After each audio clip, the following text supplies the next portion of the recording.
saya membahas terkait dengan hierarki hukum. Hierarki hukum yang mana pada tatanan ini tidak sesuai dengan hierarki hukum yang ada. Karena salah satu pembuatan undang-undang itu kan ada secara yuridis, filosofis, dan juga sosiologis gitu loh. Ketiga aspek itu, maka itu harus ada dalam tiga aspek itu. Maka lihat pada tata nilai ini, saya lihat Kota Tasikmalaya ini heterogen. Dalam redaksinya itu ada praktek yang mengarahkan kepada perdukunan itu adalah syirik dan tidak boleh. Lalu saya berpikir bahwa bagaimana kiai-kiai ini atau ajengan-ajengan ini yang memang dia ahli hikmah dengan kemampuan cara spiritual atau disebut metafisika, cara metafisika itu bisa dianggap dukun atau tidak. Nah, spesifikasi dukun ini apa? Kan tidak dijelaskan. Basic saya ini di hukum, maka saya ini lagi bagaimana adik-adik kita ini kita maksimalkan atau kita kasih arahan untuk tidak melakukan hal yang kriminal. Karena harus bayar jasa advokat ini mahal loh. Nah, makanya kami dari EKC itu khususnya untuk anak-anak ini kami memberikan bantuan hukum secara cuma-cuma. Karena logika saya sederhana bahwa uang itu urusan Tuhan, bukan urusan manusia loh. Proses rezeki soalnya itu rezeki itu masalahnya.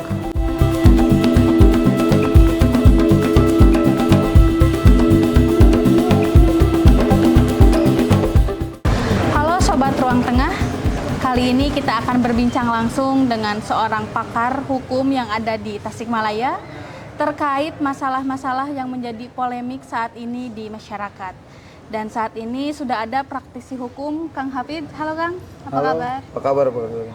Alhamdulillah baik ya. Alhamdulillah sehat selalu. Ya, sibuk sekali akhir-akhir ini. Akhir-akhir ini memang banyak kesibukan yang memang yang memang cukup menguras hati dan tenaga. Iya.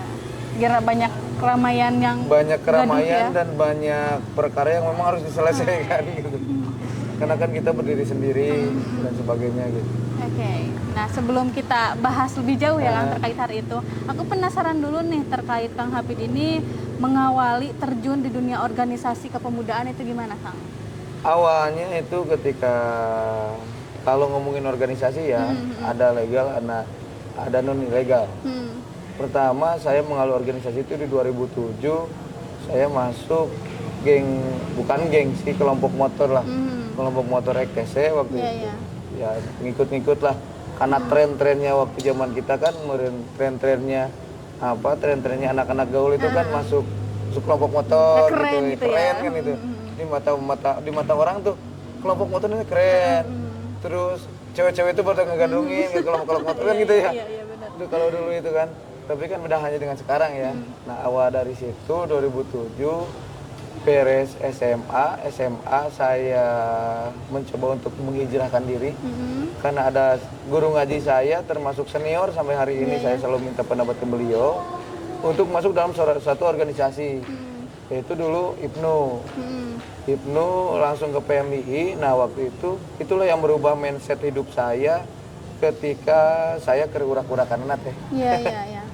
Lagi seneng-senengnya main-main, roring sama anak-anak dan sebagainya, sehingga karena saya orang NU ya, fatsun terhadap sang guru ini kan penting kan itunya ketimbang dari apapun. Itu adalah bagian dari prinsip atau dari titipan dari orang tua. Kemanapun anak pergi, guru itu harus selalu dihormati dan harus selalu didengar obrolannya kan gitu. Nah, saya takut kualat dong. Ikutlah di Ibnu waktu itu Makesta sampai ke Lakmud. Nah setelah itu saya masuk di dunia mahasiswa di STHG. Setelah di STHG saya ikutan PMI. Lalu jadi ketua PMI STHG, sekretaris MPM STHG, Majelis Pertimbangan Mahasiswa. Terus masuk lagi ke cabang. Nah di cabang saya jadi ketua cabang kota 2017, naik ke provinsi sampai terakhir di LBH PB PMI. Setelah tidak berhenti di situ, saya juga jadi ketua Ansor. Ketua Ansor di Kecamatan Indihang sekaligus LBH Ansor Kota. Nah, setelah itu saya juga kembali lagi ke habitat semula, ya di EKTC lagi kan itu ya. Karena memang EKTC itu bagian dari pendidikan informal kita terkait dengan mental dan sebagainya kan gitu. Itu mungkin teh untuk pengalaman berorganisasi. Berarti awalnya itu gabung dulu ke geng motor kalau dulu mah ya, Dulu geng mau geng motor, motor. terus hijrah dulu, terus balik lagi. Balik ya, lagi oke. gitu karena suasananya sudah kondusif, Iya, sudah iya. tidak ada lagi apa ya. Ya sekalipun riak-riak dikit adalah yang namanya kan Iya, pastilah masa ya. transisi ini Iya, masih perlu perlu ada pemakluman di hal Iya, ini. Nah, kembali lagi ke habitat semula. Bagaimana saya mengabdikan diri di EKTC ini untuk tidak jadi seperti saya. Ketika ditangkap tidak ada yang nolong. Oke. Ketika di razia tidak ada yang nolong, orang tua lagi. Nah, berangkat dari situ karena basic saya ini dihukum, maka saya ini terjun lagi ke EKTC bagaimana adik-adik kita ini kita maksimalkan atau kita kasih arahan untuk tidak melakukan hal-hal yang kriminal. Karena kita sudah bertransformasi jadi ormas gitu loh. Jadi itu tuh tahun berapa, Kang? Itu saya tahun 2017 deh. 2017. 2007 masuknya, bukan Enggak, berakhir. pas udah hijrah terus masuk lagi. Nah, itu tahun berapa? Tahun baru kemarin. Kemarin. Kita pun tahun 2023. Oh, pokoknya semenjak XTC diangkat jadi ormas. EKTC diangkat ormas itu 2019. Oh, oke. Karena kepengurusannya ganti-ganti, karena ada mucab, maka mucab terakhir kita masuk di kepengurusan gitu. Oke, lalu sejauh ini organisasi-organisasi kepemudaan yang ada di sekitar kita gitu ya, itu gimana perkembangannya? Akang melihat sejauh ini? Kalau perkembangan organisasi-organisasi di kepemudaan di kita ini ya relatif kita tidak bisa dipukul rata ya antara yang maju dan stagnan gitu ya. Yang pasti saya lihat ini ada yang memang konsen dalam organisasi ini mengurus dan sebagainya, kaderisasi dan sebagainya. Tapi ada pula yang memang organ-organ ini adalah bagian dari organ taktis yang didaftarkan di Kesbang yang hanya untuk untuk mulut anggaran gitu loh teh. Kalau bahasa saya untuk mendapatkan anggaran dari pemerintah, ada juga yang seperti itu. Tapi entahlah, saya juga ini baru dugaan itu, baru dugaan saya karena memang yang benar-benar hidup di kota Tasik ini kan bisa dikelihatan, sama teteh juga bisa dihitung sama jari lah kan itu. Itu teh tanggapan kita terkait dengan ormas-ormas kondisi hari ini. Makanya kalau kita ngacu di undang-undang kepemudaan ini kan memang ada fungsi dari ormas ini seperti apa dan bagaimana. Kalau fungsi itu dijalankan secara baik atau dijalankan secara sesuai dengan alur hukum yang jelas, maka potensi ini akan membesarkan kota Tasikmalaya. Iya, betul. Intinya sekarang komunitas motor XTC ini sudah diangkat menjadi organisasi masyarakat ya. Betul. Dan sekarang sudah berpayung hukum dan Kang Hafi juga sebagai sekjennya ya mungkin Betul. ya. Oke. Nah, perjalanan sejauh ini di XTC gitu ya semenjak menjadi ormas ini payung hukum serta hukum-hukum yang ada di Tasikmalaya ini gimana nih? Nah, kalau secara hukum-hukum di kota Tasikmalaya saya lebih senada dengan ketua terkait dengan perda tata nilai.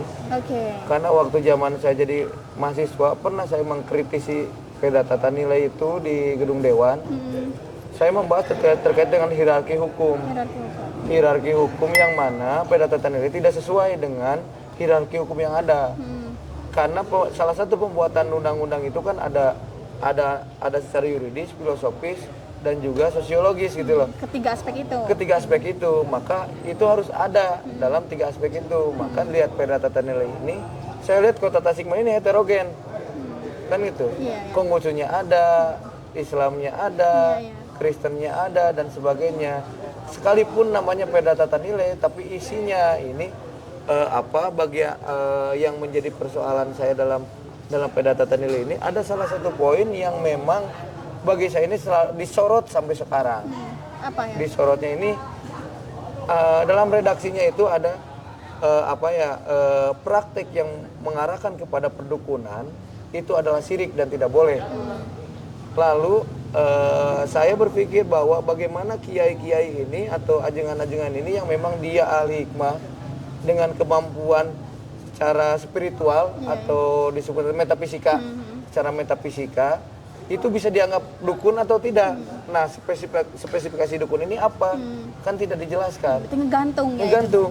Yang akhirnya ini menjadi persepsi terhadap orang. Untungnya tidak sampai sekarang ya. Untungnya tidak. Takut-takutnya itu dikatakan sebagai kayak kasus Banyuwangi, Iya, iya. kasus itu Bondo, yang tuduhan-tuduhan dukun santet, yang menjadi korban malah kiai-kiai kan Iya, itu loh. iya, betul, betul. Nah ini yang saya khawatirkan dalam Takutkan, peda tata nilai itu. Kalaupun dalam berbagai hal ada memang yang kejanggalan kayak beberapa saya pernah baca, saya lupa lagi ya pasal-pasalnya. Setiap swalayan musola, setiap swalayan toko harus ada musola. Definisi musola itu seperti apa? Iya. Kan berpikir saya definisi musola ini terkait ukuran. Iya. Beda dengan langgar, Iya. beda dengan tajuk gitu Iya, loh. betul. Nah, Apalagi sama masjid gitu ya. apakah sama masjid? Apakah memungkinkan ketika tokonya 2 meter ke 3 meter ini harus ada itu kan itunya. Nah, yang kedua, terus ketika posisinya masjid-masjid tersebut yang didirikan oleh swalayan atau toko yang dekat Masjid Agung bagaimana? Iya, betul. Kan gitu ya. Artinya ini kan harus dikaji secara mendalam kan itu. Kalaupun itu sudah terlanjur lah. Nah, dulu waktu saya mahasiswa itu pengen mengajukan judicial review. Itu tuh. Cuman kita masih keterbatasan dalam hal ilmu pengetahuan dan sebagainya. Sehingga kita pun kesulitan di situ. Nah, itu terkait itu. Yang kedua, terkait peda miras. Peda miras ini kita harus dikaji ulang juga. Kalau saya ini sekedar ingatan saja ya. Iya, iya. Saya juga harus baca lagi nih tentang peda miras ini. Yang tidak boleh itu adalah miras ini 0%. Sementara bagaimana apotek yang menjual 70%? Iya, polemik juga ya. Polemik juga kan. Artinya ini seperti apa dan bagaimana kan itu. Ini harus ada kejelasan, harus ada kepastian hukum. Nah, makanya dari kajian-kajian dari kita ini terkait dengan hukum ini harus ada konkret, harus jelas, kepastian hukumnya harus ada dan sebagainya. Banyak lagi ketimpangan-ketimpangan sosial ketika posisinya ada masyarakat butuh bantuan hukum tapi dia tidak punya uang, rata-rata ini mereka mentok. Iya. Karena harus bayar jasa advokat ini mahal loh. Iya, betul. Nah, makanya kami dari EKTC itu khususnya untuk anak-anak EKTC kami memberikan bantuan hukum secara cuma-cuma. Iya, iya, iya. Karena logika saya sederhana bahwa uang itu urusan Tuhan, bukan urusan manusia loh. Konsep rezeki soalnya itu ya. Rezeki itu masalahnya. Nah, ketika pun kita mengadvokasi satu orang dengan kita mengeluarkan uang, itu diganti sama Tuhan dengan perkara-perkara yang lain. Itu yang saya alami. Sehingga saya meyakini ya kita mau bakal bengar. Kunaon bakal bengar dan Tuhan itu akan memberikan 10 kali lipat kan? Iya. Berarti kita memberikan uang 100.000 kali 10 kali lipat. Iya, betul.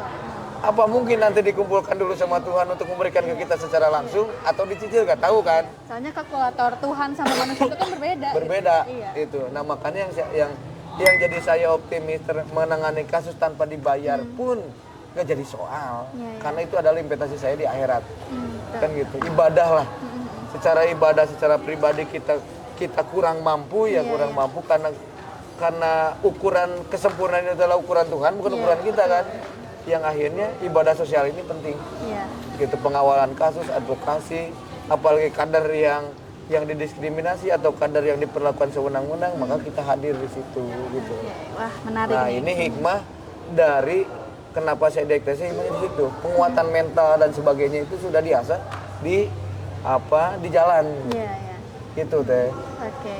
Karena konsep rezeki dengan menolong sesama manusia itu kan gak diukur sama finansial gitu. Nah, ya. itu. Iya. Jadi berbeda antara konsep rezeki dengan menolong orang. Itu. Gitu kan. Habluminanas ya. Nah, itu habluminanasnya. Belum ada lagi habluminallah, habluminal alamnya kan itu. Itu kompas banget ya. Kompas banget gitu. Itu ada di teologi PMI gitu. Iya, iya. Berarti dengan adanya advokasi secara cuma-cuma yang diadakan oleh XTC ini bisa menjadi terobosan baru ya, dengan harapan-harapan agar hukum-hukum yang ada di Kota Tasikmalaya ini bisa ya merangkup ke segala aspek gitu kan. Itu segala aspek Ya. gitu. Oke, lalu sejauh ini dalam penanganan kasus tersebut gimana tuh Kang? Nah, Pengalamannya? penanganan kasus tersebut ya memang ada berbagai kendala ya, kendala terkait operasional dan sebagainya. Kita jujur aja ya terkait operasional dan sebagainya, tapi kita tidak berpikir. Dan uang itu selalu ada teh. Yang saya heran itu kan, ya teh Allah teh kumaha ka urang teh. Ketika butuh ada gitu ya. Ketika kita butuh ada gitu. Berarti ini Tuhan memberikan kita amanah sesuai dengan namanya Hafid dong. Iya. Hafid itu kan pembela. Iya, mantap. Advokat itu kan pembela kan itu. Artinya, oh Tuhan ini memberikan saya jalan untuk bergerak ini dengan mengadvokasi orang. Ada aja jalannya keuangannya itu. Entah itu transport, entah itu apa, entah itu dari kliennya sendiri, entah itu dari siapapun itu yang menyumbang ke kita. Alhamdulillah. Dan hidup merasa puas. Iya. Karena bagi saya advokat adalah hobi. Kepuasan batin saya bagaimana klien ini bisa puas dengan servis saya gitu. Iya, betul. Itu kepuasannya. Kalau berbicara uang, itu urusan Tuhan, bukan urusan kita kan itu. Oke. Lalu terkait permasalahan-permasalahan ya, hukum-hukum yang emang katanya itu tumpul ke atas dan tajam ke bawah ya. Nah, sejauh ini yang menjerat semua menjadi seperti itu tuh yang lemah tuh hukumnya, sistemnya atau pemerintahnya? Itu banyak aspek ya. Kompleks banyak aspek kompleks. Nah, kenapa tumpul ke bawah? Saya kira masyarakat karena tidak punya uang untuk membayar lawyer ataupun masyarakat tidak paham mengerti hukum, yang akhirnya dikatakan tumpul ke bawah karena tidak melawan. Oh iya. Tidak melawan dalam artian tidak mengklarifikasi bahwa kita tidak bersalah, bahwa kita tidak menghadapi dengan pembelaan dan sebagainya, sehingga dikatakan tumpul.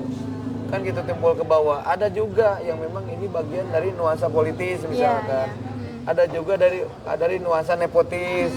Ada juga dan memang ini sudah lumrah lah secara di dunia hukum sudah lumrah. Ya banyaklah di TV-TV kan hari ini banyak perdebatan terkait dengan hukum kenapa sih tumpul ke atas, runcing ke bawah kan gitu ya. Karena keruncingan ini kenapa tidak dikikis oleh masyarakat bawah. Tidak dikikis itu karena apa? Karena mereka menganggap bahwa orang mah jelema bodoh. Saya mah jelema orang bodoh. Gak ngerti hukum. Jadi udah menjas dari awal. Udah menjas dari awal. Nah, mental seperti ini saya selalu meyakinkan terhadap klien saya yang ya tanda kutip ya tidak punya uang, saya meyakinkan kita jangan jadi mental yang dijajah. Kalau orang yang mental dijajah kan kayak apa ya, berbicaranya gini, ada saya mah orang miskin. Ada saya mah orang nggak mampu, mau menang ngelawan orang yang buka duit makan gitu. Nah, itu tuh salah bagi saya. Itu adalah mental yang dijajah. Kalau kita mental pejuang, sekalipun lawannya adalah orang kaya, lawannya adalah pejabat, ya kita lawan aja. Karena hak itu tidak akan pernah diberikan secara cuma-cuma, tapi harus direbut. Kan itu hak itu.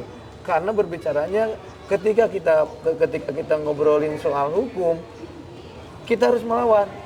Ya kalau kita salah ya kita melawan, hadapi. Kalau kita gak salah ya kita akui. Nah, disitulah ada keringanan. Makanya advokat ini sering dikatakan membela klien yang salah. Padahal itu stigma yang salah. Padahal itu adalah stigma yang salah. Kita bukan membela orang yang salah, tapi memberikan hak terhadap klien kita ketika klien kita diperlakukan tidak adil dalam proses hukum gitu loh. Jadi sekalipun kliennya itu salah, setidaknya hak beliau tuh masih dapat didapatkan. Betul. Kayak misalkan contoh orang yang maling roti, karena dia lapar, apa karena dia penyakit atau karena dia memang sengaja. Ini adalah faktor-faktor. Nah, faktor ini harus kita bedah. Kenapa orang ini mencuri untuk anak istri? Berarti kita ada alasan untuk memperingankan kan, untuk meringankan itu. Karena kalau misalkan dia mencuri roti hanya untuk berhura-hura, berarti tidak ada itikat baik atau tidak ada tanggung jawab terhadap keluarganya dong. Sehingga alasan hakim atau alasan kita untuk membela di sebelah mana, itu makanya dilihat dari kronologisnya. Gitu. Oke. Lalu sejauh ini penanganan paling rumit nih yang ada di Tasik itu gimana tuh? Nah, pernah saya ketika dulu kasus pembunuhan 2 orang warga di salah satu kecamatan di kota Tasikmalaya ini dituduh melakukan pembunuhan terhadap anak kecil.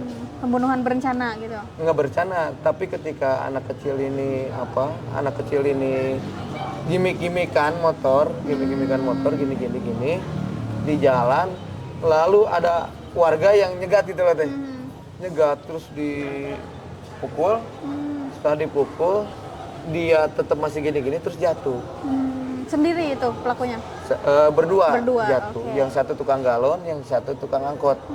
Dia tidak punya uang, dua-duanya tidak punya uang karena masalah miskin ya. bisa dikatakan syarat miskin. Kalau saya nggak mau nyebutan namanya, Iya, ya. kan Nggak usah etiknya ya. nggak boleh, Nggak usah. namanya kecamatannya ininya nggak boleh. Nah setelah itu saya bela sampai mati-matian, yang akhirnya vonis bebas. Karena ada teori James Screlling yang mengatakan bahwa pembunuhan itu ketika kita menampar, dia harus ketika meninggal. Jadi kayak tewas di tempat ya. Tewas di tempat. Ini kan sudah 5 hari. 5 hari kejadian dibawa ke rumah sakit lalu meninggal. Iya, iya. Tidak bisa dituduhkan dong terhadap si pelaku tersebut. Itu paling rumit. Saya sampai berbulan-bulan ngurus kasus itu gitu loh, Teh. Nah ini paling rumit. Nah makanya keadilan itu memang harus direbut gitu loh, intinya kan begitu. Itu mungkin Teh untuk yang saya pernah mengalami yang paling rumit itu di situ. Oke. Gitu. Kalau sejauh ini nih kasus-kasus yang kita berbicara dari yang terdekat itu yang Iya. hype yang sekarang tengah trending kan kemarin-kemarin tuh sempat nih konser Hindia ya yang jadi polemik. Nah, itu gimana? Kalau menurut saya itu kembali lagi ke sudut pandang ya. Sudut pandang. Ya kalau imannya kuat gak mungkin terbawa dong. Iya. Kan gitu loh. Iya, iya. Sekalipun di sini ada agama lain yang mengajak kita, kalau kita kuat dalam sisi keimanan, dia tidak akan terbawa.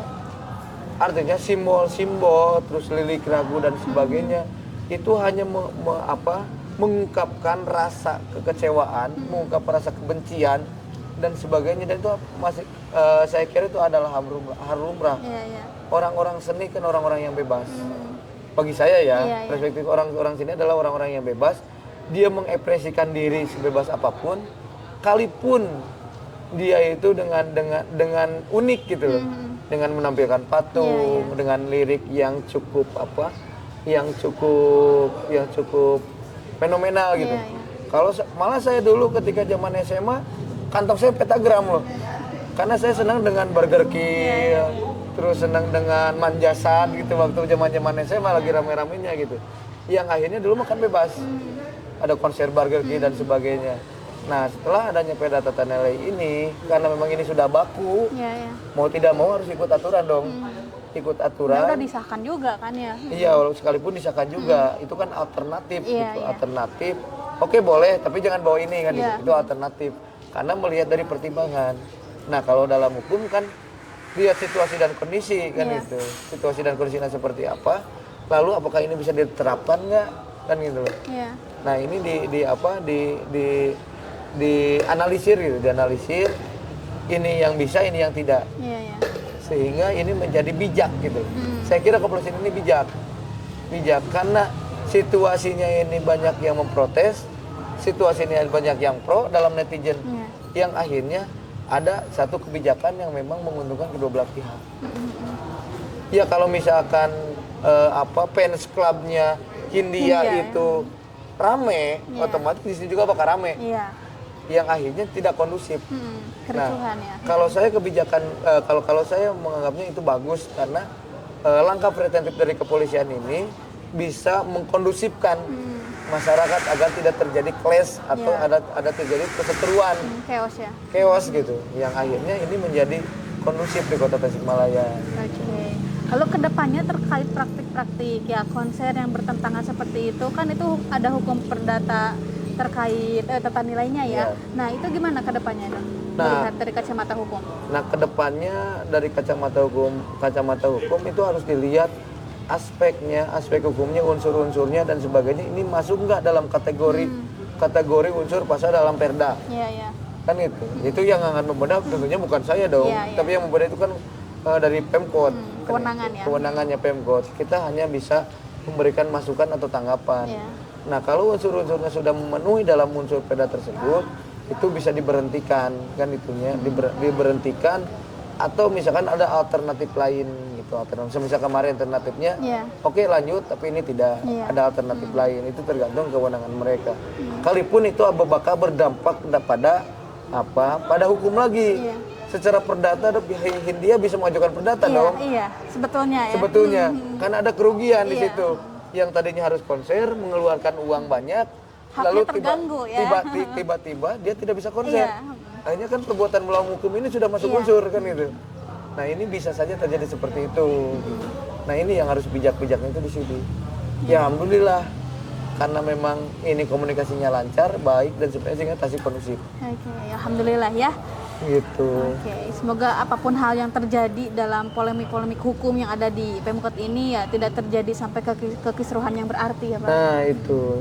Lalu sejauh ini dalam mengadvokasi klien-klien gitu ya atau mengasih masukan untuk ke pemerintah karena kan XTC ini sekarang juga di bawah naungan pemerintahan gitu ya. Nah itu aspirasi-aspirasi hukum yang XTC berikan ke pemerintah itu respon pemerintah gimana Pak?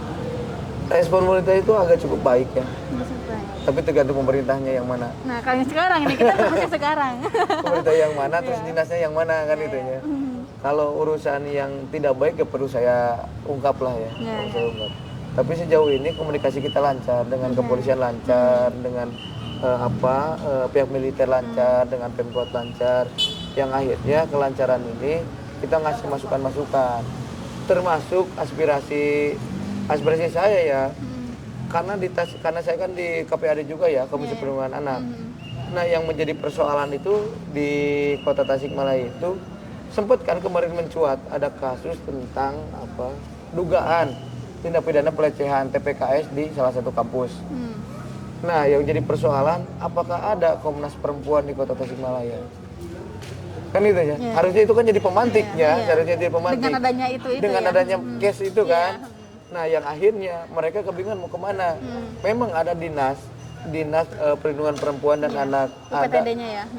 ada di Polres juga ada. Tapi Komnasnya mana? Kebingungan baru Kan gitu lah. Kan. Iya. Ini belum ada di Kota Tasikmalaya Komnas Perempuan. Komnas HAM juga belum ada di Kota Tasikmalaya. Yang akhirnya melahirkan atau eksesnya ini tidak ada pengawasan terkait intoleran. Terkait kasus-kasus perempuan, siapa yang akan mengawal kalau tidak ada lembaga negaranya di situ? Kalau anak itu sudah ada ya dari kita KPAD pendampingan dan sebagainya. Tapi kalau perempuan siapa yang mendampingi? Kondisinya dengan siapa? Kadang ketika perempuan ada perlakuan pelecehan dia bingung harus kemana? Mengadunya kan. Terus ketika ada sekelompok orang yang didiskriminasi, ada sekelompok orang yang dikatakan tidak bisa nikah karena berbeda paham, terus ada aliran-aliran yang lain. Ini mengadunya ke siapa? Karena pemerintah itu mempunyai undang-undang pelayanan publik. Nah, apakah undang-undang pelayanan publik ini bisa diaktualisasikan atau bisa diberikan terhadap orang-orang yang memang merasa didiskriminasi gitu loh. Ini yang menjadi problem di Kota Tasikmalaya ini kan masyarakat religius, Islamik dan sebagainya. Sementara bukan hanya Islam saja gitu loh maksud saya. Jangan dipukul rata juga. Jangan dipukul rata juga gitu. Ada kelompok-kelompok lain non Muslim atau sesama Muslim yang memang beda haluan. Kan ini negara Indonesia, negara hukum. Mereka berhak untuk berserikat. Mereka berhak untuk diberikan pelayanan publik. Kebebasan. Mereka berhak untuk berkumpul. Nah yang jadi masalah, apakah ketika hari ini mereka kumpul-kumpul lalu dibubarkan dengan salah satu ormas misalkan, atau salah satu kelompok-kelompok lain yang tidak senang dan sebagainya, akhirnya nama Kota Tasik yang intolerannya tercoreng. Ditambah lagi belum ada Komnas HAM. Ketambah-tambah gitu, penyelesaiannya nggak ada akhirnya gitu. Ya banyaklah kasus kayak yang kalau nggak salah Nagarawami. Terus kalau yang ini ngomongin kota ya, kota kalau di kabupaten banyak. Sampai saya pernah jadi volunteer USAID waktu itu advokasi terkait dengan salah satu kelompok marginal atau yang dikucilkan tidak bisa nikah. Lalu saya advokasi itu di sana terkait dengan undang-undang pelayanan publik. Nah ini nggak bisa dong dipaksakan seseorang ini harus mengikuti kita. Mereka punya keyakinan sendiri, yang penting dia bertuhan kan, menurut ketuhanan yang Maha Esa kan. Yang penting tidak boleh ateis kalau di Indonesia mungkin gitu. Nah ini yang jadi problem Kota Tasikmalaya itu, banyak yang harus kita benahi, termasuk tata ruang dan sebagainya. Banyak lah yang bisa dibenahi. Dan ini dari XTC juga kita pengen bersama-sama untuk membenahi itu gitu. Bareng-bareng berprogres ya dengan kepemimpinan baru. Gitu. Jadi konsepnya kita ini tidak menyerang, tapi kita lebih sounding program. Sounding program karena kalau kita berbicara lawan atau kita berbicara untuk apis dengan pemerintah, ini tidak mungkin. Iya. Konsep kita itu bagaimana lingkaran yang besar ini memasukkan lingkaran yang marginal ke lingkaran yang besar. Betul. Bukan mengadukan antara yang besar dengan yang kecil. Sehingga yang kecil ini bakal mati. Iya. Makanya yang kecil ini dimasukkan, Dirangkul ya. dirangkul, sehingga bakal terkontrol. Ya contoh misalkan aliran-aliran yang berbeda dengan kita, ya kita rangkul supaya kita tahu gerakannya seperti apa dan bagaimana lebih terkontrol. Kalau kita jauhin kan kita nggak tahu gerakannya seperti apa. Iya. Tahu-tahu menjamur aja kan itu. Kita hanya menjudge aja tanpa tahu dalamnya. Nah, gitu itu. Ya, kan? Itu. Oke. Itu. Oke, semoga yang nonton ini baik itu pihak-pihak instansi pemerintah maupun para masyarakat jadi lebih aware terkait hukum ya. Itu. Oke, mungkin sebagai closing statement sekarang ya Iya. terkait harapan Akang selaku praktisi hukum yang juga bergerak dalam organisasi masyarakat XTC, harapan untuk Pemkot ini ke depannya terkait hukum bagaimana Kang? Ya kalau saya sih tidak terlalu berharap amat sih. Tidak terlalu berharap. Mungkin manifest saja. Iya, lebih ke resolusi lah ya, Ya, lebih ke resolusi kita. Untuk 2025 ini saya harap masyarakat Kota Tasikmalaya lebih intoleran. Satu itu, yang kedua lebih lebih ada action baru, atau misalkan kita buat salah satu lembaga ya kayak tadi Komnas HAM, Komnas Perempuan, Itu noted ya. terus ada lembaga-lembaga yang memang melindungi masyarakatnya kan gitu. Juga makanya kita pengen ada suatu harapan bahwa di sini ada satu pos atau satu ruang, di mana ruang itu adalah bagian dari konsultasi hukum, pendampingan hukum dan sebagainya. Entah itu mau di kelurahan, entah itu mau kecamatan, entah itu mau sampai ke tingkat RT kan gitu. Iya. Artinya ada satu pos pengaduan terkait dengan hukum gitu loh. Iya. Karena saya berbicara gini, kalau saya jadi orang kaya, nggak perlu saya minta uang dari pemerintah. Udah aja 2,5% saya untuk membersihkan uang itu dikasihkan terhadap orang yang tidak bisa bayar jasa advokat, tidak bisa bayar jasa tidak bisa bayar panjar ke pengadilan. Saya lebih berpikir gitu. Jadi ketika ngomong harapan, saya sebetulnya tidak berharap. Tidak berharap karena apa? Kita kembali aja ke diri sendiri. Kita berusaha dengan diri sendiri, kita berbuat dengan diri sendiri, nanti juga orang lain akan mengikuti. Betul. Jadi kita jangan melihat keluar, tapi kita balik dulu ke diri kita sendiri, Nah, ngebaca itu. diri kita ya. Terkadang masyarakat ini kita tergantung terhadap pemerintah, tapi kemandirian organisasi, kemandirian pribadi ini tidak dilaksanakan oleh pribadinya sendiri. Iya, iya. Buat apa sekarang pemerintah memberikan bantuan UMKM dan sebagainya, sementara masyarakatnya nggak mau gawe? Iya. Artinya kembali deh ke orang gitu teh. Siap tuh orang ketika diberi program ke pemerintah.